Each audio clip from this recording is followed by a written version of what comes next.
Hey everybody, it's Jake Tapper from CNN State of the Union and factcheck.org, and this week we're going to take a look at comments made by President Trump and Attorney General Jeff Sessions when describing the program known as DACA, which stands for Deferred Action on Childhood Arrivals. It's an Obama-era program that temporarily offered protections for undocumented immigrants who were brought to the United States when they were children. As you know, Trump and Sessions this week announced that they were rescinding the program.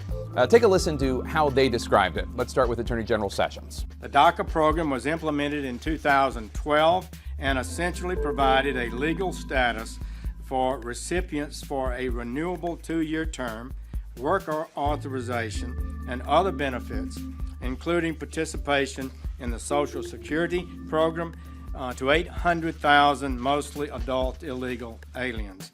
And President Trump made a similar point when talking during a meeting on tax reform. I have a great heart for the folks we're talking about, a great love for them. And people think in terms of children, but they're really young adults. So, is that true, what President Trump and Attorney General Sessions are saying, how they're describing recipients of DACA? Is it true that the recipients are, as Trump said, really young adults, or as Sessions said, quote, 800,000 mostly adult illegal aliens? Yes, that is true.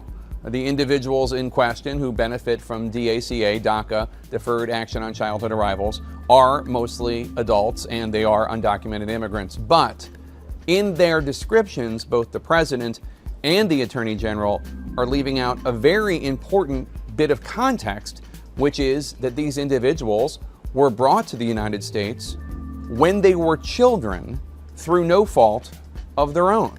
DACA, which is now in its 5th year, is open to those who are at least 15 years old and no more than 31 years old as of June 15, 2012. To be eligible for DACA, individuals had to prove that they were under the age of 16 when they arrived in the United States and that they had been living in the U.S. continuously since June 15, 2007. A professor at UC San Diego, Tom Wong, oversaw a national survey last month of more than 3,000 DACA holders, and he found that although 98% of them are currently adults over the age of 18, most of them, 54%, were under the age of 7 when they arrived in the United States.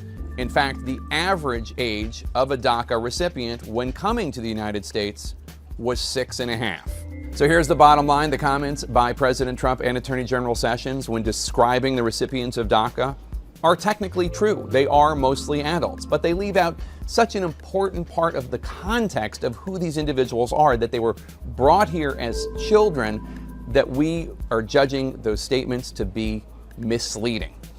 A reminder to all you politicians out there, you are perfectly entitled to your own opinions, not to your own facts. I'm Jake Tapper for CNN State of the Union and factcheck.org.